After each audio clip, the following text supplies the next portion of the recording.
el nombre de Jesús, amén. Bueno, como ya puede ver, el día de hoy continuamos con esta serie que iniciamos la semana pasada, que titulamos La Segunda Venida de Jesús. Y la semana pasada, modo de introducción, contestamos la pregunta, ¿por qué debemos de abordar de forma constante y extensa este tema de la Segunda Venida de Cristo? Si este es un tema que trae confusión y controversial. Y bueno, vimos 5 razones por las cuales nosotros debemos de predicar este mensaje de manera constante y extensa, y solamente me voy a limitar a nombrar estas razones principales. La primera es porque Dios mismo habla a través de toda la Biblia acerca de este tema, por lo tanto tenemos que imitarlo. La segunda es porque Jesús también habló constantemente y ampliamente acerca del tema. Y la tercera es porque el Espíritu de Dios movió a cada profeta, cada apóstol a escribir constante y ampliamente sobre este tema. Así que ya estas son razones suficientes para nosotros decir, debemos de hablar de este tema, aunque haya división, aunque haya confusión. Sin embargo, vimos dos razones más. Y esta penúltima razón fue porque debemos de estar velando a la luz de esta realidad. O sea, escuchar constantemente que Jesús regresa nos despierta, nos lleva a estar cambiando de actitud, una actitud de expectativa, donde sabemos que nuestro Dios es santo y Él espera que nosotros nos estemos santificando, nos estemos apartando del pecado. Y bueno, una última razón, vimos porque es una bendición para nuestras vidas. Y esas fueron algunas razones principales que vimos por qué nosotros debemos de hablar constantemente y ampliamente acerca de la segunda venida de Jesús, pese a que levante todo esto controversia y confusión. Y bueno, el día de hoy, como hemos titulado la prédica de esta segunda semana, la certeza del regreso de Cristo, vamos a estar contestando la pregunta siguiente. ¿Por qué debemos tener total seguridad del regreso de Jesús? ¿Por qué debemos de tener un 100% de certeza del regreso de Jesús? ¿Por qué no debemos de dudar en el retorno de Jesús a la tierra? Se han pasado ya más de 2000 años desde que Jesús ascendió a los cielos. Y bueno, todo este tiempo que ha pasado, todos estos siglos, 20 siglos y contando, se ha llevado a muchas personas a burlarse y a dudar del regreso de Jesús. No tenemos que ir a tan lejos fuera de la Biblia para recordar, por ejemplo, en los tiempos de Pedro, ya ahí había personas que ya estaban burlándose de la venida, del advenimiento de Jesús. Ya muchos lo estaban poniendo en duda y solamente habían pasado 30 años aproximadamente. Imagínate, hoy han pasado más de 2000 años. Es más fácil caer en esa tentación de decir, se me hace que Jesús ya no regresa. A Pedro le preguntaban, o sea, ¿dónde está la promesa de su advenimiento? Ya han pasado varios años y Jesús no viene. ¿Y qué fue lo que les contestó Pedro? No ignoren que para el Señor un día es como 1000 años y 1000 años como un día. Ciertamente el Señor no retarda su promesa, según algunos la tienen por tardanza, más bien Él es paciente para con nosotros. ¿Para con quiénes? Con nosotros. ¿Que qué, hermanos? Que no quiere que ninguno perezca, sino que todos procedan al arrepentimiento. Y bueno, de allí el propósito de esta predicación.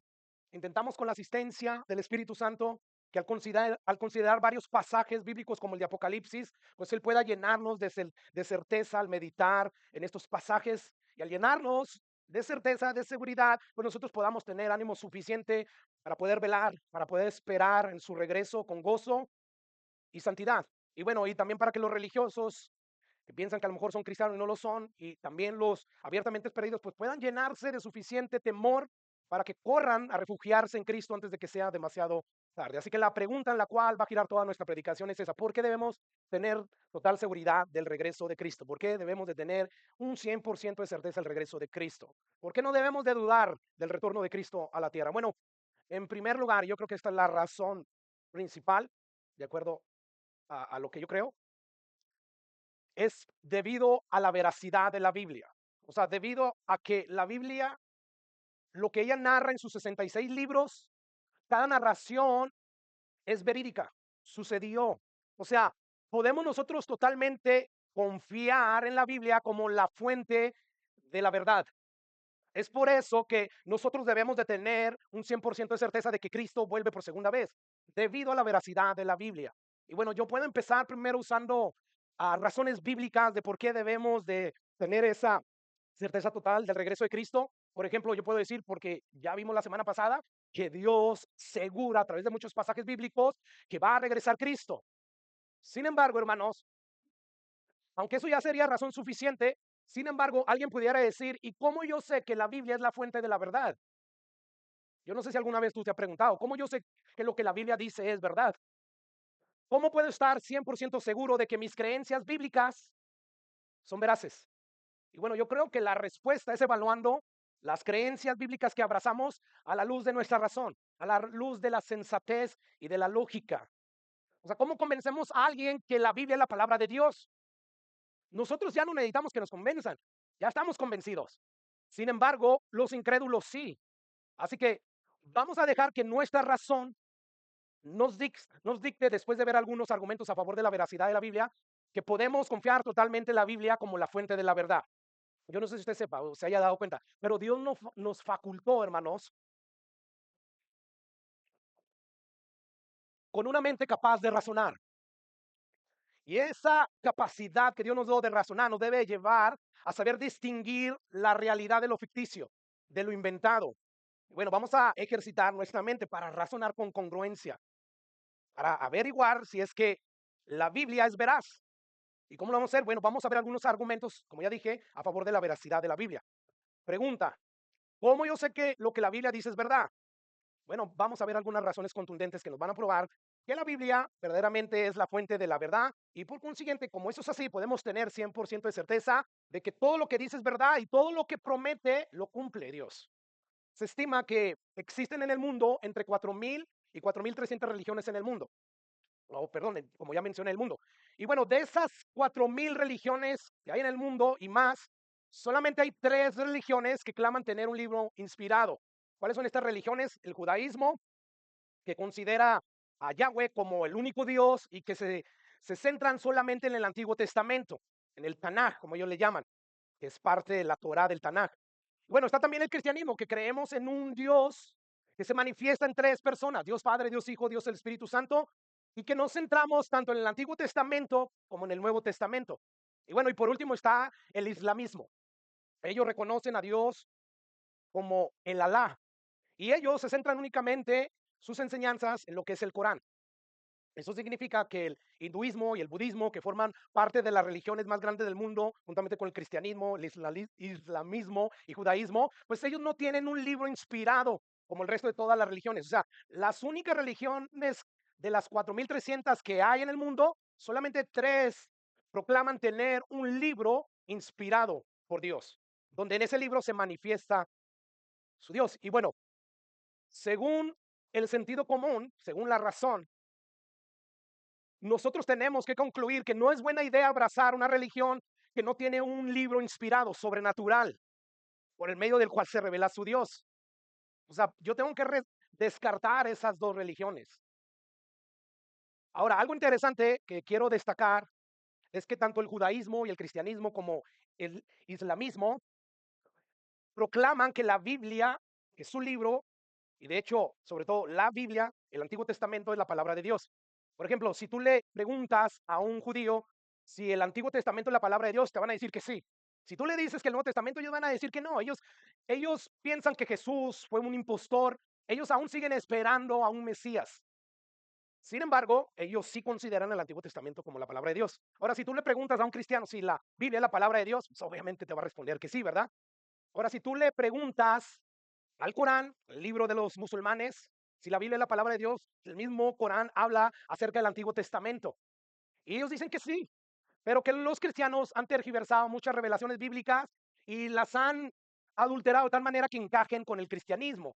Y obviamente nosotros sabemos que eso es falso, ¿verdad? Sin embargo, aquí el punto es que el judaísmo y el cristianismo y el islamismo son las 3 únicas religiones monoteístas con un solo Dios mundiales que afirman que la Biblia, por lo menos el Antiguo Testamento, fue inspirada por Dios. Y esto ya nos dice de entrada que la Biblia es un libro único, que no tiene comparación. Ahora, ¿cuál de estas 3 religiones es la verdadera? Por lo extremista y lo radical que pueden ser los musulmanes, pues por sentido común tenemos que descartarla ya, ¿verdad? Y esto nos deja con el judaísmo y el cristianismo. Ahora, ¿cuáles de estas 2 religiones tienen la verdad? Bueno, los hombres que escribieron el Nuevo Testamento, es decir, los apóstoles, ellos aseguraron que ambos testamentos, el Antiguo y el Nuevo, son inspirados por Dios.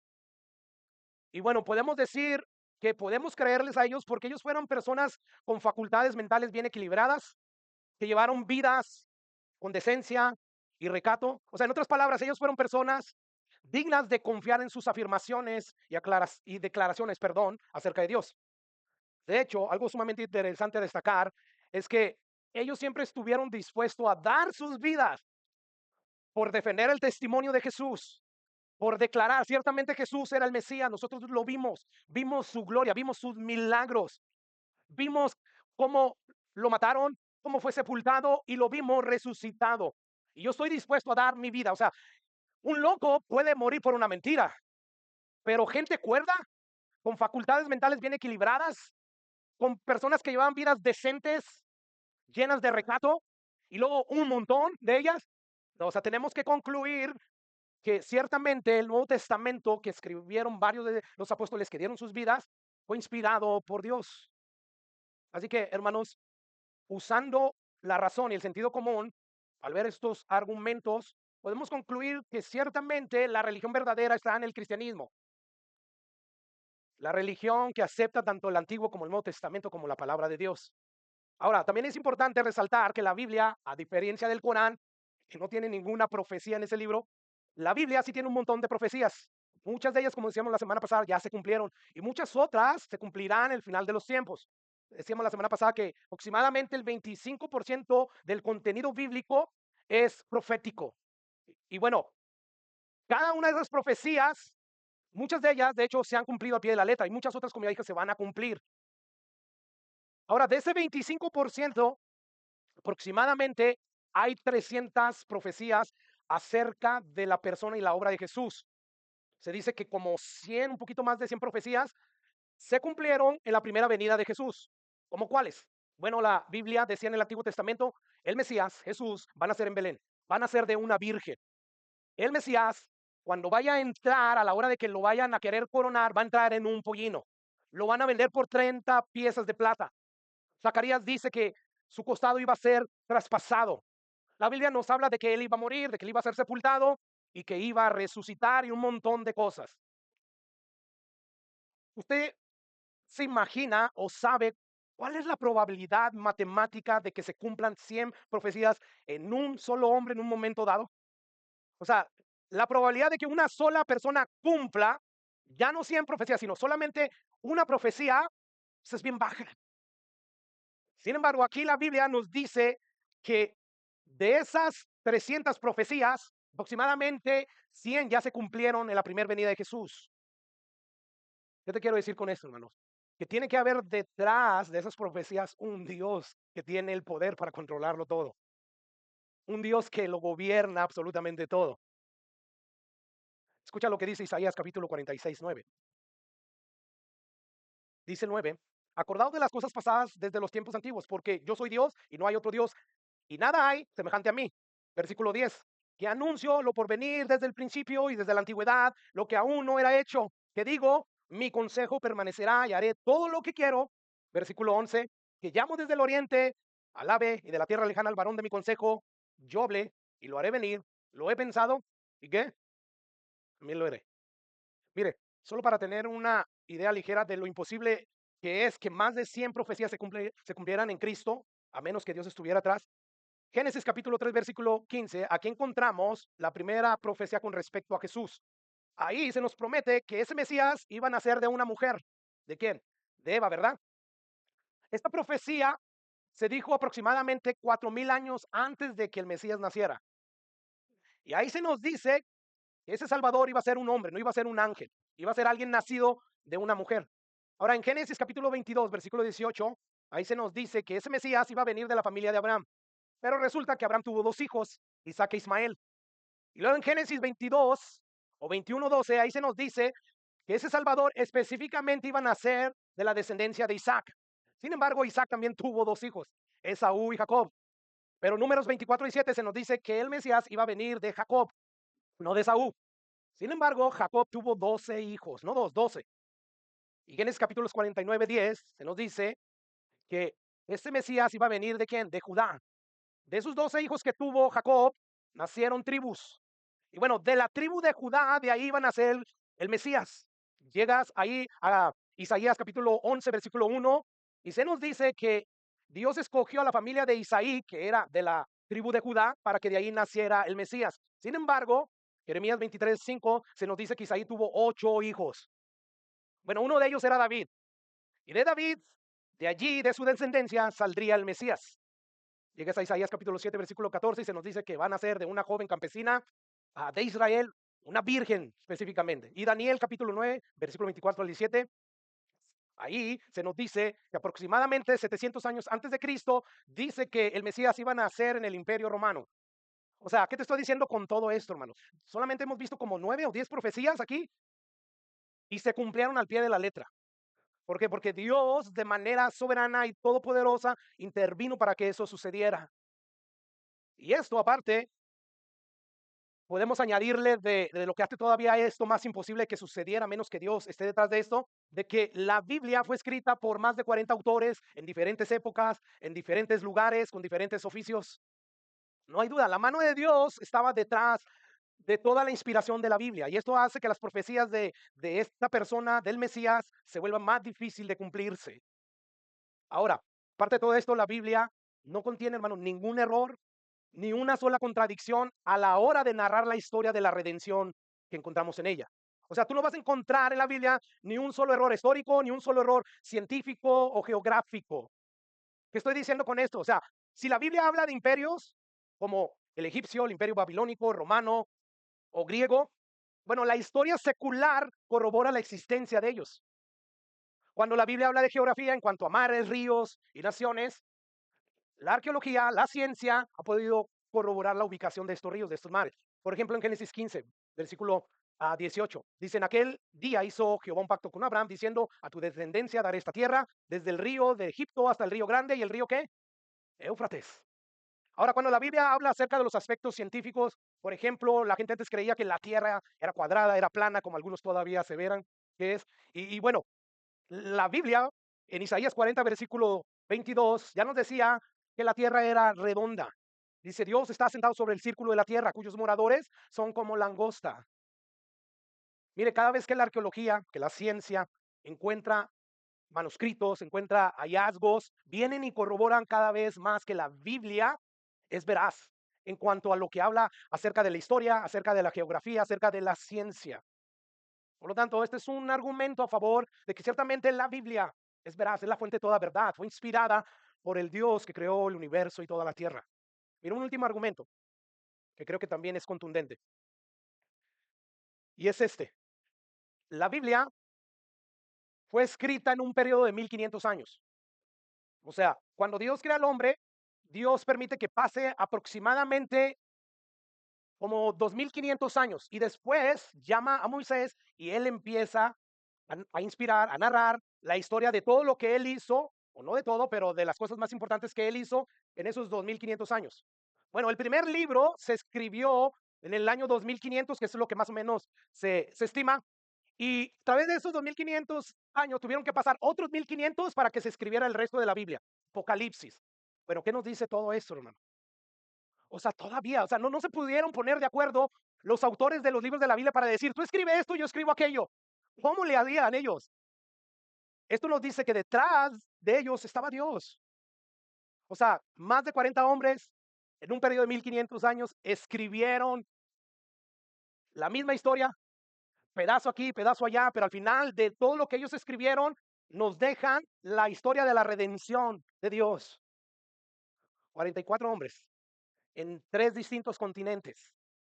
Entre ellos habría historiadores, agricultores, poetas, reyes, profetas, cada uno de diferente nivel socioeconómico.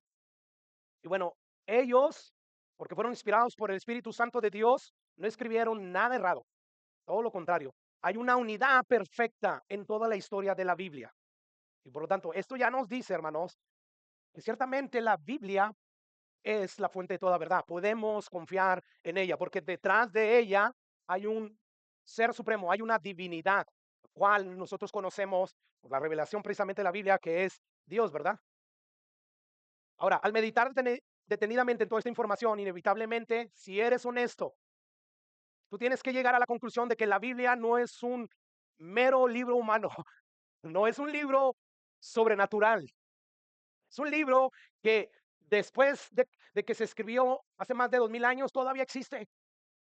Nadie lo ha podido destruir, nadie lo ha podido desaparecer. Es el libro más leído en toda la historia del mundo, el libro más vendido. Así que podemos confiar en la Biblia como la fuente de la verdad. Escucha lo que dice primera o segunda de Pedro, capítulo 1, versículo 21. Dice allí, porque nunca la profecía fue traída por voluntad humana, sino que los santos hombres de Dios hablaron siendo inspirados ¿por quién? El Espíritu Santo. O sea, como vemos, no hay duda de que la Biblia posee una unidad perfecta y sobre todo cuando se habla acerca de la persona y la obra de Jesús, desde el principio, desde Génesis hasta el fin. La pregunta es, ¿cómo explicamos esto? No hay otra explicación que la intervención divina de Dios. Bueno, un argumento más, yo sé que dije que era el último, pero me equivoqué. ¿Por qué debemos de confiar en la Biblia como la única fuente de verdad, como la palabra de Dios? Bueno, es que la Biblia tiene un poder transformador. Cuando tú predicas el mensaje que hay ahí del Evangelio, ese libro, ese mensaje transforma los corazones. Ya son millones y millones de seres humanos que han sido transformados cuando se expusieron a la palabra de Dios a través del mensaje del Evangelio. Hay una historia muy chistosa que se dice que un inglés del siglo XIX llega a una de las playas de la costa africana y encuentra un aborigen. Y él, hablando el idioma de él, como lo encuentra leyendo la Biblia, le dice, oh, no sabía que ustedes todavía creyeran en este libro de fábulas. Dice, no, no, sí, todavía aquí nosotros creemos en él. Y dale gracias a Dios que yo creo en él. Dale gracias a Dios que ese libro me transformó, porque yo antes era o practicaba el canibalismo. ¿Desde hace cuánto que ya te hubiera comido? Es una historia chistosa, pero es algo real. Gente sin analfabeto, gente sin letra, gente de tribu, gente de origen humilde han sido transformados por la palabra de Dios. Así que no hay duda, hermanos, de que este libro es sobrenatural.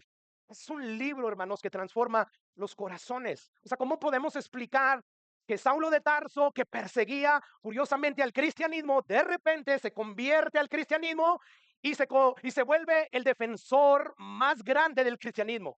¿Cómo lo explicamos? Bueno, es que él mismo nos dice que él iba rumbo a Damasco persiguiendo al cristianismo y de repente de la nada ese Jesús que es revelado en ese libro sobrenatural le aparece al encuentro y lo transforma. Como podemos ver, hermano, la Biblia transforma aún al incrédulo más tenaz, más empedernido en un creyente. Así que concluimos que ciertamente podemos confiar en la Biblia como la única fuente, como el libro inspirado por Dios. Por lo tanto, si tú en verdad quieres saber el origen de todas las cosas, de dónde venimos, hacia dónde vamos, qué hay detrás de la muerte, cómo es Dios, el que creó todas las cosas, bueno, la Biblia te puede dar respuesta a todas esas preguntas. Ahora, vamos a ver qué es lo que este libro sobrenatural tiene que decirnos acerca de que debemos de tener total certeza de que Cristo va a volver por segunda vez. Si usted recuerda al inicio, empezamos a leer el pasaje de Apocalipsis capítulo 1, versículos 7 y 8. Ahí leímos, he aquí que viene con las nubes y todo ojo le verá. Y los que le traspasaron y todos los linajes de la tierra harán lamentación por él. Sí, amén. Yo soy el alfa, la omega, principio y fin, dice el Señor, el que es, el que era, el que ha de venir, el Todopoderoso.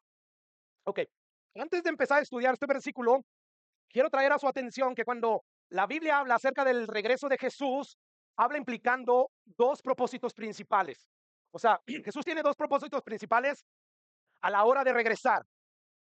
El primero es que Él viene a recoger a los suyos. Viene con ese propósito principal. ¿Me recuerda que la semana pasada leímos Juan 14:3, donde Jesús le promete a sus discípulos regresar por segunda vez por ellos? Les dice, no se turbe su corazón. Yo sé que están turbados, porque ya les dije que me voy y están viendo que cada vez esto se está cumpliendo. Pero Él dice en el versículo 3, si me fuere, voy a ir a preparar lugar, pero vendré otra vez y los voy a tomar a mí mismo para que donde yo estoy, vosotros también estéis. Así que esta promesa es para los cristianos, aquellos que han confiado en Dios, aquellos que han obedecido el mensaje del Evangelio que dice arrepentíos y creer en Cristo Jesús. Esta es una promesa para nosotros y es motivo de gozo porque cuando Jesús regrese, Él le va a poner fin al sufrimiento, a las injusticias, al pecado y además Él va a marcar el comienzo de una eternidad en la presencia gloriosa de Dios. Y esto estaremos hablando las próximas semanas de una manera más amplia. Sin embargo, hermano, la segunda venida no solamente va a ser un evento de esperanza para los cristianos, sino también de juicio y de consternación. Escucha lo que dice Mateo 25:31. Jesús describe cómo Él se va a sentar en su trono, ese trono glorioso, y de ahí Él va a juzgar a todas las naciones. Y dice el versículo 32, serán reunidas delante de Él todas las naciones y apartará los unos de los otros, como aparta el pastor las ovejas de los cabritos. Y a las ovejas les va a decir, venid benditos de mi Padre, hereden el reino preparados para ustedes desde la fundación del mundo. Mientras que a los cabritos, que están, les va a poner al lado izquierdo, les va a decir, apartados de mí, malditos, al fuego eterno, preparado para el diablo y sus ángeles. Versículo 46 dice, e irán estos al castigo eterno, los cabritos, los que rechazaron el señorío de Jesús, los que no creyeron en ellos, en él, perdón, y los justos, ¿a dónde? A la vida eterna. Este es cristianismo 101, como dice, básico, pero no lo vemos hablando en las iglesias. ¿De qué estamos hablando? De cómo tener una buena vida aquí y nos olvidamos de este gran evento que está próximo a suceder, donde Jesús viene con dos propósitos bien definidos. Viene por los suyos, viene por todos aquellos que confiaron en su sacrificio y que se refugiaron en él, pero también viene a juzgar a todos aquellos que lo rechazaron.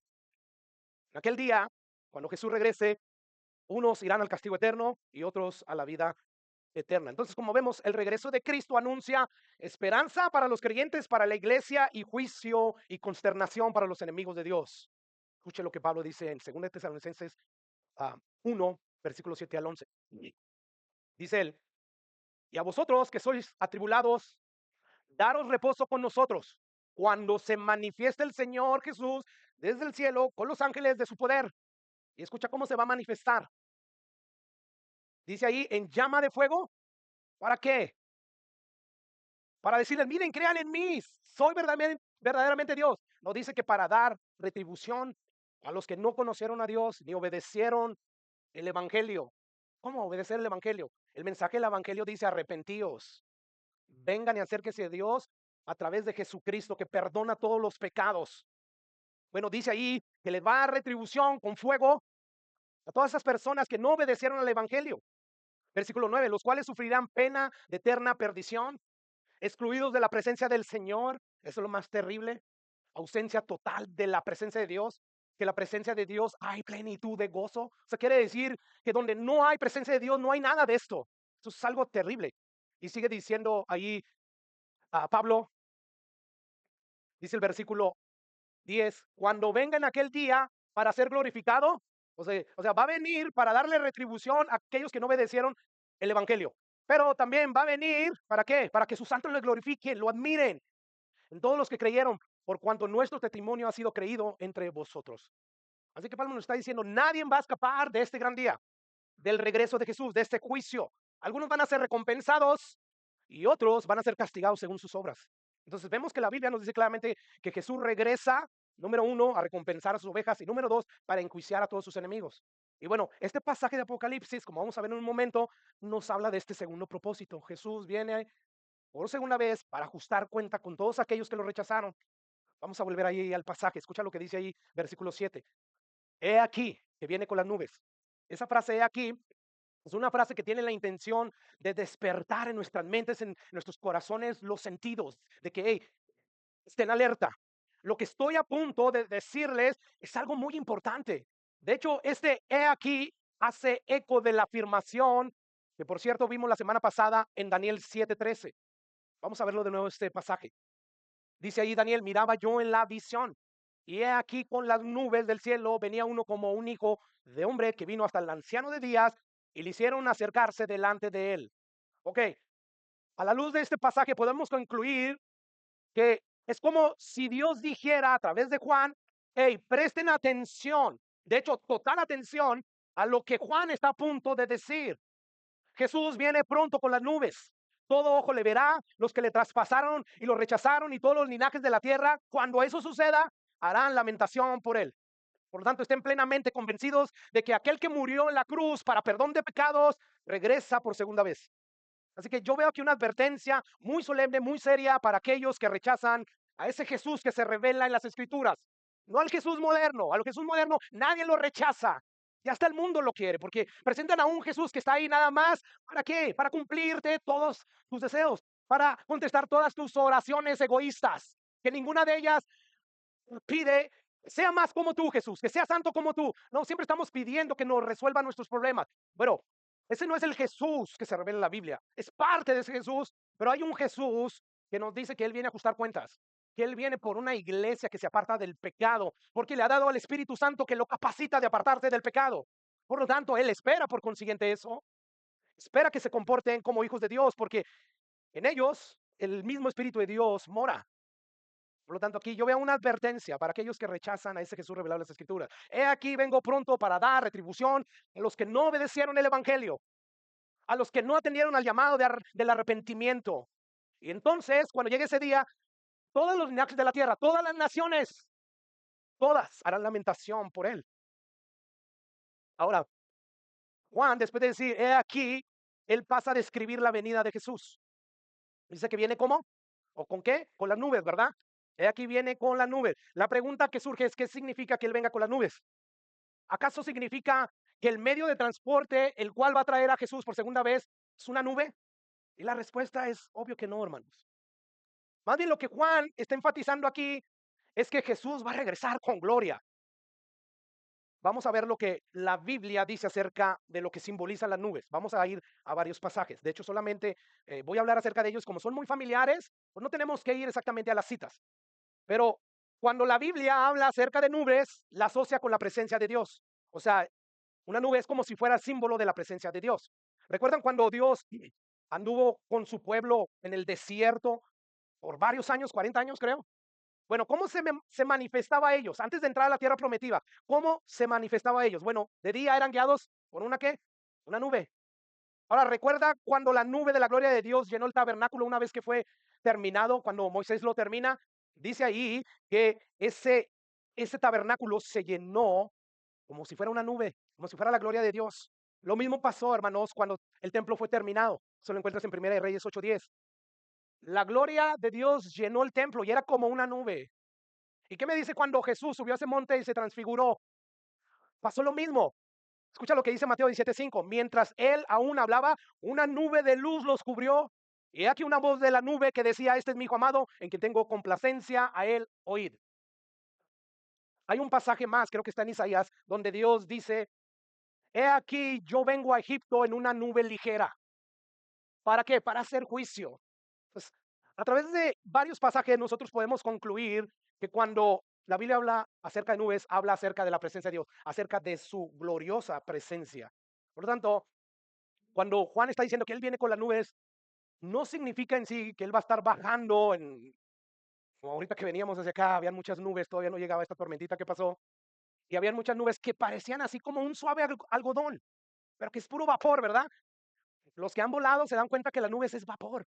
Es agua que se convirtió en un vapor, pero que cuando se concentra se vuelve agua de nuevo. Bueno, por lo tanto, podemos deducir que no está hablando que va a venir con una nube como medio de transporte. Entonces, ¿de qué está hablando Juan? Él está hablando de que su regreso va a ser glorioso, va a ser con poder. Y va a ser así porque Él viene a juzgar al mundo. Él viene a ajustar cuentas con sus enemigos. Mire, vamos a regresar al pasaje de Daniel, capítulo 7, versículo 13. Pero antes de llegar ahí, vamos a hablar acerca del contexto en el cual Daniel habla acerca de este hombre que era como hijo de hombre y que se le da autoridad, se le da poder gracias a que se acercó al anciano de días. Y lo primero que quiero que observe es que cuando Daniel habla acerca de esto, de lo que ya mencioné, el contexto en el que él está hablando esto es la visión que él tiene de cuatro bestias. Si tú vas al capítulo 7 de Daniel, versículo 1, ahí te vas a encontrar que en el tiempo en que Daniel estaba viviendo, estaba él bajo el reinado del rey Belsasar. Y durante ese tiempo él recibe esa visión de parte de Dios. Justamente cuando parecía como que el imperio babilónico estaba en su apogeo, estaba fortalecido, parecía indestructible, pues Dios le muestra a Daniel cómo él tiene control del gobierno de toda la historia humana, cómo él gobierna los imperios, como en ese entonces a Babilonia. Y lo primero que hace Pablo es que le muestra cuatro bestias terribles. Estas bestias salen de un mar Y bueno, cada una de ellas representa a un imperio. La primera bestia dice allí que era como un león con alas de águilas, dice las cuales fueron arrancadas. ¿De qué estaba hablando? Estaba hablando de que el imperio babilónico iba a ser destruido.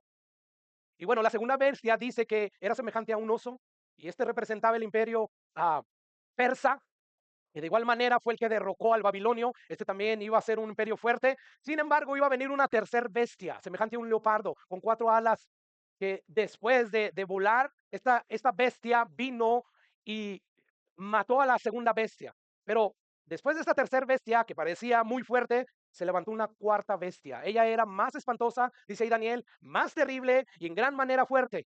Tenía dientes de hierro, devoraba, desmenuzaba todo lo que estaba a su paso. Así que esta bestia espantosa era representada por el imperio romano. Y bueno, hermanos, ¿qué estoy diciendo con todo esto? ¿O qué es lo que Dios le está diciendo a Daniel a través de esta visión? Es que, mira, aquí están estos imperios que estoy representando con él como bestias. Yo tengo control de cada uno de esos imperios. Anímate, sigue adelante, sigue sirviéndome, sigue consagrándote para mí, porque yo tengo el control de todo lo que está sucediendo. Así que Dios le está mostrando eso a Daniel a través de esta visión. Él está por encima de todos los reinos de la tierra. Recuerdan que el versículo 10, 11 y 12 y 13 nos habla acerca de ese anciano. Escucha, vamos a leerlo, de hecho. Escucha lo que dice Daniel, capítulo 7, versículo 9. Después de describir estas bestias que él vio en esa visión, dice, estuve mirando hasta que fueron puestos tronos y se sentó un anciano de días, cuyo vestido era blanco como la nieve y el pelo de su cabeza como la lana limpia, su trono llama de fuego y las ruedas del mismo fuego ardiente. Versículo 10, un río de fuego procedía, salía de delante de él y millares de millares le servía y millones de millones asistían delante de él. El juez se sentó y los libros fueron ¿qué? Abierto, sigue diciendo el versículo 11. Yo entonces miraba a causa del sonido de las grandes palabras que hablaba el cuerno, miraba hasta que mataron a la bestia y su cuerpo fue destrozado y entregado para ser quemado en el fuego. Y habiendo también quitado la otra bestia de su dominio, o sea que está diciendo, Dios al último le va a dar su merecido a todos estos reinos, a todas estas bestias. Y dice allí, pero le había sido prolongada la vida hasta cierto tiempo a esta quinta bestia. Así que como vemos, Dios a través de esta visión le está mostrando a Daniel su supremacía que él tiene sobre todos los imperios. Y justo después de que Daniel narra esta historia, entonces ahora sí viene el versículo, ese que leímos hace un momento y que leímos la semana pasada, versículo 13. Miraba yo en la visión de la noche y he aquí con las nubes del cielo venía uno como un hijo de hombre que venía hasta el anciano de días y le hicieron acercarse delante de él, versículo 14, y le fue dado dominio, gloria, reino para que todos los pueblos, naciones y lenguas que le sirvieran. ¿A quién? A ese Mesías, ¿verdad? Su dominio es dominio eterno que nunca pasará y su reino uno que no será destruido. Sabemos que esa frase, como un hijo del hombre, se refiere a nuestro Señor Jesucristo, ¿verdad? ¿Qué fue lo que pasó cuando Jesús ascendió al Padre? Cuando regresó ya en victoria. Pablo nos dice en Filipenses que él fue exaltado hasta lo sumo. Dice Pablo ahí que estando en la condición de hombre, se humilla a sí mismo, se hace obediente hasta la muerte y la muerte de cruz, por lo cual Dios lo exaltó hasta lo sumo y le dio un nombre que es sobre todo nombre, para que en el nombre de Jesús se doble toda rodilla de los que están en los cielos y en la tierra y debajo de la tierra, y toda lengua confiese que Jesús es el Señor para la gloria del Dios Padre. Dice ahí, y le fue dado dominio, gloria, reino para que todos los pueblos y naciones y lenguas que le sirvieran. Esto es lo que está diciendo Pablo en Filipenses, en otras palabras. ¿Qué le dijo Jesús a sus discípulos? Vayan y prediquen el evangelio porque toda autoridad me es dada en el cielo y en la tierra. Por lo tanto, no teman, yo estoy detrás de ustedes. Vayan y prediquen. Y bueno, como Daniel y Juan y el resto de los hermanos en la fe, ellos estaban experimentando persecución de parte de los gobernantes de la tierra, estaban siendo oprimidos por ellos. Bueno, Dios les recuerda que Él gobierna el universo según su voluntad. Y dice, y lo voy a hacer a través de mi Hijo amado, Jesucristo. Él es el soberano de los reyes de la tierra. Y esto nos enseña, hermanos, que nuestro Dios ciertamente tiene control supremo sobre todos los reinos de la tierra. Escucha lo que dice David en el Salmo 2. Pregunta ahí Dios a través de David, ¿por qué se amotinan las gentes y los pueblos piensan cosas vanas? Se levantarán los reyes de la tierra y príncipes, consultarán unidos contra Jehová y contra su ungido, contra el Mesías. O sea, David sin saber estaba viendo al imperio romano levantándose contra el ungido y dirán, rompamos sus ligaduras y echemos de nosotros sus cuerdas. ¿Y qué va a pasar? Porque el Dios Todopoderoso es el supremo de todas las naciones. El que mora en los cielos se va a reír, se va a burlar de ellos. Luego hablará a ellos con su furor, los turbará con ira pero yo he puesto mi rey sobre Sión. ¿Quién es ese rey? Jesús. ¿Y qué va a pasar con Jesús? Bueno, ahí dice el versículo 9, ese Jesús, ese rey, los va a quebrantar con vara de hierro, con vasija de alfarero, los va a desmenuzar. Bueno, de estos dos pasajes que acabamos de ver de Daniel y de David, vemos, por ejemplo, en el Salmo 2, que después de ser coronado el Mesías, Dios responde ante los desplantes de los reyes de la tierra. ¿Cómo lo hace? Con furia. Y lo mismo lo vemos en Daniel. Cuando Jesús es glorificado, cuando se acerca el anciano de días, la respuesta de Dios hacia todos esos imperios malvados que se han levantado contra su ungido, contra su pueblo, serán destruidos. Y bueno, Juan ahora toma ese pasaje de Daniel y le recuerda a la iglesia, hey, él va a regresar y ahorita están siendo perseguidos como yo, Juan, en la isla de Patmos. Me mandaron aquí, me está persiguiendo el imperio romano, no me quieren, pero Jesús me acaba de aparecer para recordarme que Él sigue siendo el Rey de Reyes y Señor de Señores y quiere que yo le escriba a las iglesias. Esto es lo que está haciendo aquí Juan. Y por lo tanto, esto nos asegura, nos da certeza de que Jesús viene por segunda vez y viene con gloria, viene con poder, con toda la autoridad sobre todo el universo.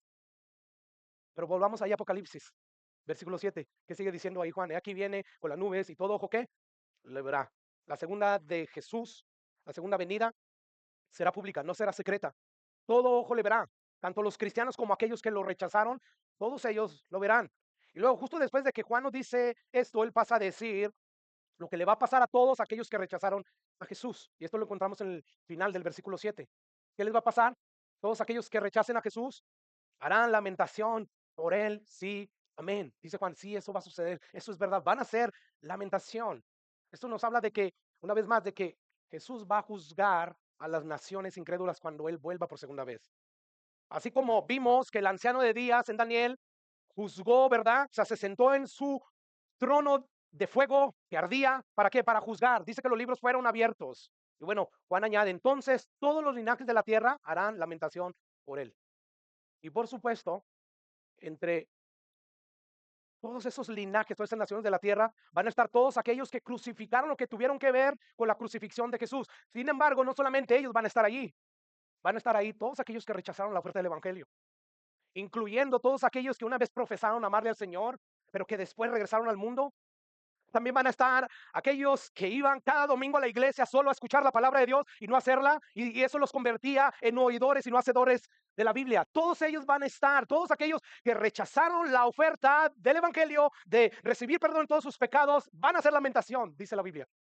En otras palabras, van a llorar con grande angustia, con desesperación por haber rechazado al Mesías.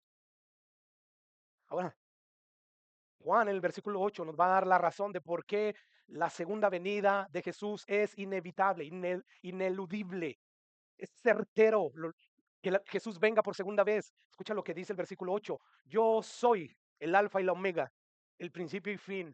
Yo soy. La razón principal por qué debemos de tener total certeza de que Jesús viene por segunda vez es porque Dios mismo está asegurando, está garantizando que va a ser así.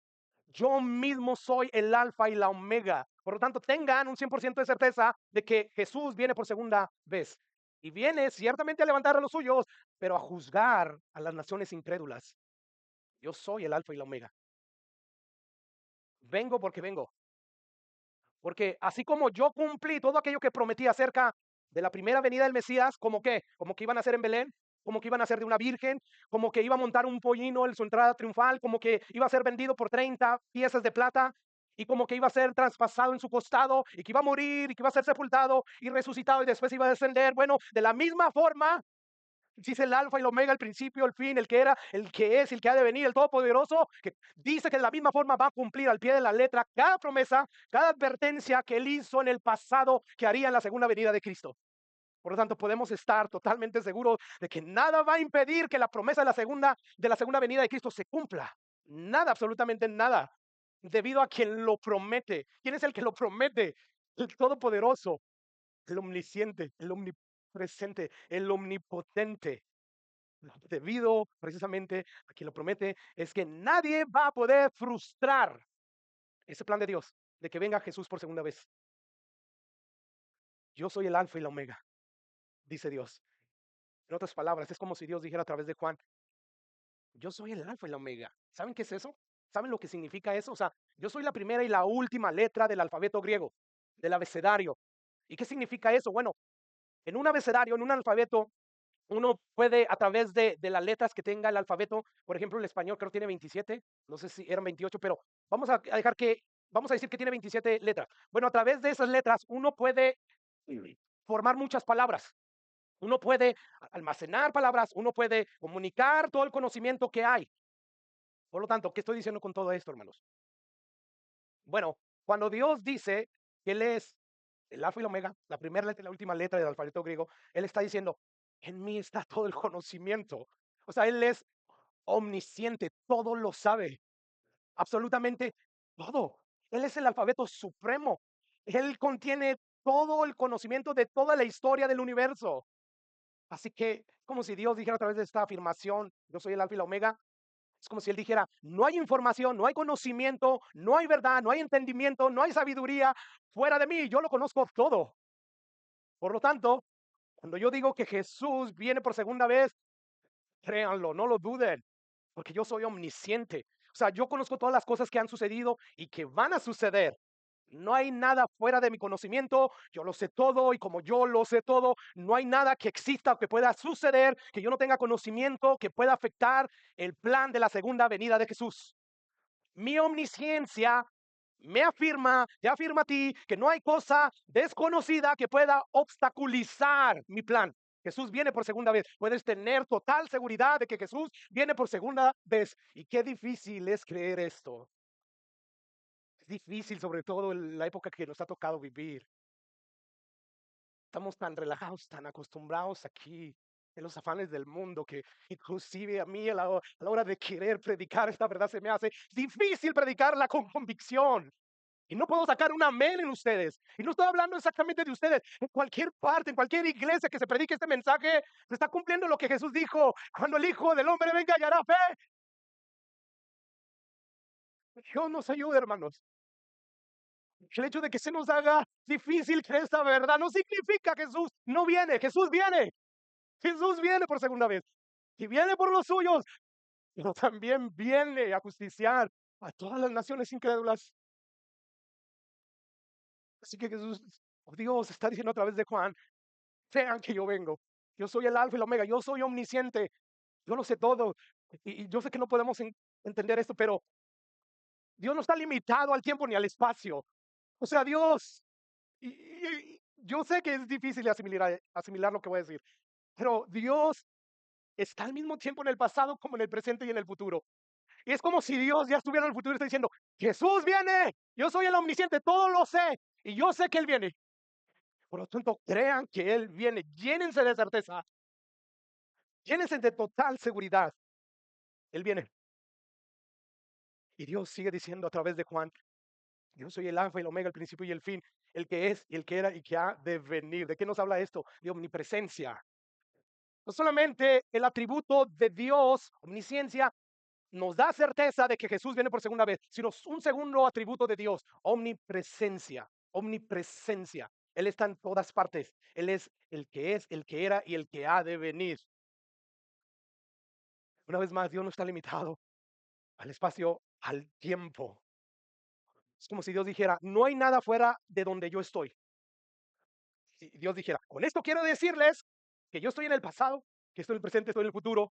Por lo tanto, cuando yo digo que Jesús va a venir, eso es algo seguro.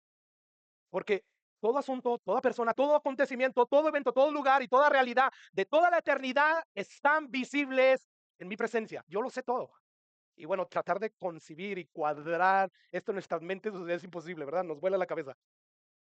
Ahora, alguien podría decir, bueno, estas dos impresionantes o estos dos impresionantes atributos de Dios para mí no son suficientes para tener la certeza total de que Jesús viene por segunda vez, porque yo sé, o sea, Dios todo lo sabe, Dios está en todo lugar, pero ¿qué si existe alguien más poderoso que Dios? Eso causaría que el plan de Dios se frustrara. Y bueno, Dios le muestra a ese tipo de personas su tercer atributo, su omnipotencia. Al final del versículo 8 lo encontramos. O sea, Dios dice, yo no solamente soy el alfa y el omega, que habla de mi omnisciencia, tampoco solamente soy el que es, el que era y el que ha de venir, que habla de omnipresencia, sino también soy, ¿qué? el Todopoderoso. Yo soy el Pantocratos. Esta es una palabra griega compuesta por dos palabras griegas. Panto, que significa todo, absolutamente todo, y kratos, que significa poder. Cuando tú unes estas dos palabras griegas, lo que te da es una definición que dice, Él es el todo gobernante universal absoluto. No hay nadie arriba de Él en autoridad. Él es el Altísimo. Él es lo más alto en autoridad que existe. Y lo que Dios está diciendo en otras palabras es que Él es el poder supremo que existe. No hay nada ni nadie arriba sobre Él. Él está en control absoluto, de manera soberana, sobre todo. Así que cuando Dios afirma que Jesús viene por segunda vez, bueno, sus tres atributos nos garantizan esta afirmación. Y esto nos enseña que no hay duda de que Jesús va a regresar con poder y gloria y va a juzgar, hermanos, al mundo. Y bueno, he aquí la razón principal de la certeza de la segunda venida de Cristo. Esta razón de por qué debemos de tener esa certeza está en la realidad de lo que Dios es. Él es omnisciente, omnipresente, omnipotente. Y contra estos atributos, hermanos, ¿quién puede frustrar el plan de Dios? Nadie. Ahora, ya para concluir, a la luz de la certeza y del inminente regreso de Cristo, ¿cómo debe de afectar la manera en que vivimos? O sea, ¿cómo podemos aplicar a nuestras vidas las verdades que hemos visto en estos dos versículos? Y yo te voy a dar tres cosas, brevemente, porque las próximas semanas vamos a estar hablando de manera profunda acerca de estas cosas. ¿Cómo debe afectarme a mí la manera en que yo vivo, pastor? Ya tengo la total certeza de que Jesús viene por segunda vez. Bueno, la primera cosa que debe afectar tu manera de vivir a la luz de la segunda venida de Cristo es tu ánimo para seguir adelante en las cosas de Dios. Debe ser afectado. O sea, la realidad del regreso de Jesús debe motivarnos a seguir adelante. Debe llenarnos de esperanza, seguir corriendo con paciencia la carrera de la vida cristiana. En medio de nuestras luchas, en medio de nuestras dificultades causadas por el pecado, por nuestros enemigos como el mundo, Satanás o los enemigos de Dios, nosotros debemos de consolarnos y motivarnos con la promesa de que Jesús viene por segunda vez. Debemos llenarnos de esperanza. Si tú lo estás esperando, debes de llenarte de esperanza. Escucha lo que dice Pablo en 1 Tesalonicenses 4:16. Porque el Señor mismo, con voz de mando, con voz de arcángel, o sea, con la autoridad de un arcángel, con trompeta de Dios, Él va a descender del cielo.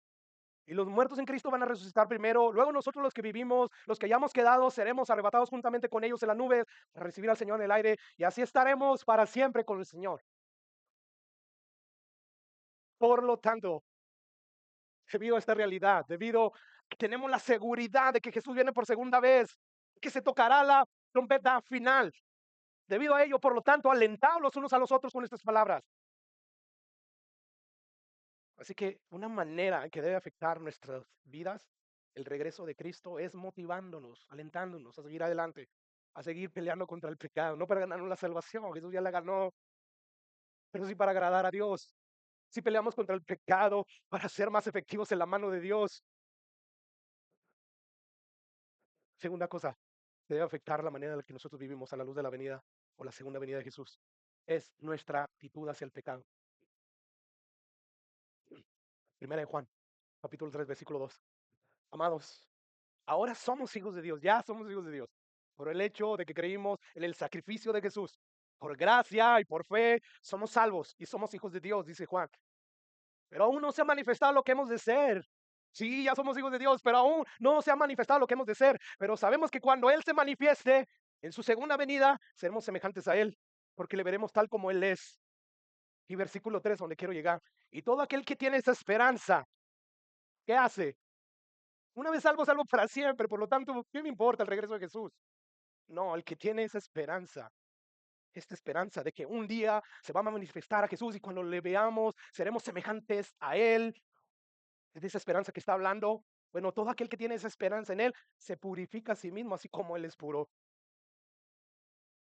Segunda de Pedro, capítulo 3, versículo 10. Pero el día del Señor vendrá como ladrón en la noche, en el cual los cielos pasarán con gran estruendo y los elementos ardientes serán deshechos y la tierra y las obras que en ella hay serán quemadas. Versículo 11. Puesto que todas estas cosas han de ser desechas, ¿cómo no debéis vosotros andar, vivir? Alá y se va, del cabo ya somos salvos, en santa y piadosa manera de vivir. El versículo 12, que no te lo voy a proyectar, sigue diciendo Pedro, esperando. Y lo dice, apresurándoos para la venida del día de Dios, en el cual los cielos encendiéndose serán deshechos y los elementos siendo quemados se fundirán. Así que una segunda cosa que debe afectar la manera en la que nosotros vivimos a la luz de la segunda venida de Jesús es que debe afectar nuestra actitud hacia el pecado. Por eso Jesús cada vez que hablaba de su segunda venida decía, por lo tanto, velad, estad atentas porque no saben cuándo voy a venir. No vaya a ser que los haya durmiendo, sumergidos en los afanes del mundo. Velad, velad, velad. Ese es el propósito principal de por qué debemos de hablar de la segunda venida de Jesús. El propósito no es satisfacer la curiosidad que ya viene o que no viene. ¿Cuándo va a ser lo que está sucediendo? Ahorita el Medio Oriente nos dice que ya viene. Lo más seguro es que sí, pero no es una garantía, no es una seguridad. Han pasado más de 2000 años. Y no ha venido Dios, y no es porque Dios se le haya complicado regresar. No, recuerda la respuesta que Pedro le da a aquellos que se burlaran. Pues, ¿dónde está la promesa de que Jesús viene por segunda vez? ¿Qué les dice? Hey, déjenme les digo, no ignoren que para el Señor un día es como 1000 años. Y además, aparte de eso, Dios es paciente. Si Él viniera ahorita, muchos de los que no están en Cristo terminarían perdidos por siempre. Pero Dios es paciente. No quiere que ninguno se pierda, sino que todos procedan al arrepentimiento. Así que esa es la razón por la cual Dios no viene. Y han pasado más de 2000 años. Y lo más seguro es que Él está más pronto de lo que queremos de venir. Pero no podemos asegurar que por lo que está pasando ahí va a suceder lo que Dios quiere, porque Él dijo, la hora ni el día nadie la sabe. Sus discípulos antes de ascender le dijeron, pues dinos, ¿cuándo vas a restaurar? No, no, nadie sabe, no se enfoquen en eso. ¿En qué se deben de enfocar? En que Él viene por segunda vez y enfóquense en que Él los encuentre velando, velando, luchando contra el pecado, sirviéndole a Dios en su grey, en su viña. Enfóquense en eso, no en lo demás. Lo importante es que se enfoquen en esto. Por lo tanto, tenemos que pelear contra el pecado. Pero hay una tercera cosa, y es que nuestras vidas, a la luz de que Jesús vuelve por segunda vez, deben ser afectadas a la hora de cumplir nuestro deber, la gran comisión, ir y hacer discípulos y predicar el Evangelio. ¿Por qué? Porque como vimos, Jesús viene a juzgar a los pecadores y todos aquellos que no obedecieron el Evangelio serán destruidos en una condenación eterna donde recibirán un cuerpo capaz de resistir ese castigo por la eternidad. La Biblia nos dice que seremos resucitados, unos para vida eterna y otros para condenación perpetua, y recibiremos nuevos cuerpos capaces de, número uno, de estar delante de la presencia de Dios, si es que heredas la vida eterna, y número dos, capaces de resistir los terrores del infierno. Así que debemos de estar predicando el Evangelio. Y bueno, concluimos diciendo que Dios a través de este mensaje y a través de los próximos mensajes nos está llamando a la luz de la segunda venida de Cristo, en primer lugar, a recordar que este mundo no es nuestro hogar, hermanos. Somos peregrinos. Nuestra ciudadanía está en los cielos. Jesús viene por nosotros para que donde Él esté, nosotros estemos también con Él. Por lo tanto, el sufrimiento que tú puedas estar padeciendo, dice Pablo, no se compara con la gloria que hemos de experimentar. Así que Dios nos está recordando, este mundo no es nuestro hogar final. No, lo mejor está por venir y sobre todo el mejor. El mejor está por venir. ¿Quién es ese mejor? Cristo. No hay nadie mejor que Él. El mejor está por venir. Y en segundo lugar, también nos está llamando a prepararnos, viviendo vidas piadosas, santas, que le agraden a Él. Y en tercer lugar, nos llama a seguir anunciando el mensaje del Evangelio. Oh, que el Señor obre nuestros corazones a través de su palabra. Padre precioso, gracias por tu palabra.